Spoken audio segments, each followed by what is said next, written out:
Okay, the number two thing that I learned from Microsoft in 2015 is that a bottom-up approach to negotiations works the best. So Microsoft's tactic in these renewals, and they do have a tactic, they have a plan. You can go out and you can Google this and you'll find this playbook. They call it T-36.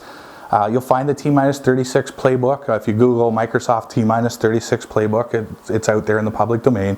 And really what that is if you think about it, your enterprise agreement with Microsoft is 36 months, and they have a playbook of the things that they should do each month in the 36-month enterprise agreement.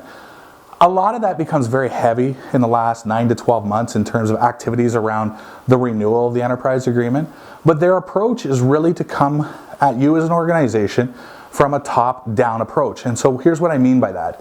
My enterprise agreement with Microsoft is $2 million a year. It's expiring. What they're going to do is they're going to come to you with proposals somewhere north of $2 million, probably close to $3 million. Those are going to be negotiations around, that's going to include everything from how do they get Office 365 into your agreement, even if you don't need it. How do they sell you whatever the latest whiz-bang thing is that they're trying to sell to you. So they approach everything from this top-down approach of taking your $2 million renewal, cramming it with stuff that you may or may not need, calling it $3 million in the renewal, and then getting you to work down so that when you negotiate with them to $2.5 million, you think you got a great deal because I've come from 3 to 2.5, and they're high-fiving each other back at the office because they've grown you from 2 million to 2.5 million. And I'm sure you've experienced this in the past.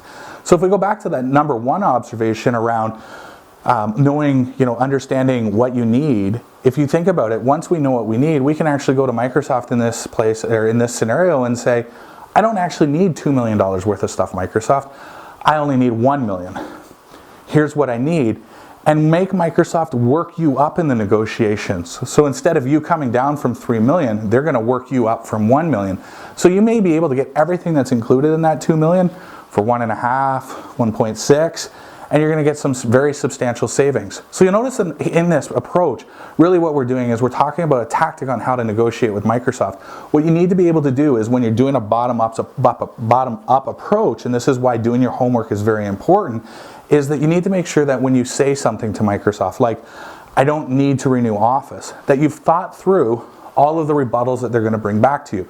And so what do I mean by that? So for instance, if they know that I'm using Office in a Citrix environment, they will know that software assurance is required in order to roam. So what does that mean? That means if my end users go home, use their home PC, log into Citrix, launch Office, that the only way to license that is with software assurance and roaming. So what they'll do is they'll come to you and say, you can't renew or not renew Office, Mr. Customer, because you're roaming. And you need to have software assurance on Office to roam. And so what you want to be able to do is say, yeah, we've thought through that, you're right.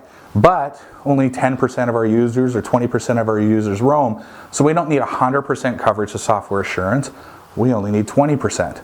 And so you really want to be able to look them across the eye and say, this is what we can do. We want to be factual based. We want to know that everything that we can that we're saying works, and we're going to get them to negotiate from this bottom up approach. And that's how you drive 30, 40, 50% out of your renewal versus trying to get a 10 or 12% discount off the top end of that $2 million renewal. So this is the number two thing that I learned from Microsoft in 2015. A bottom-up approach to negotiation works the best.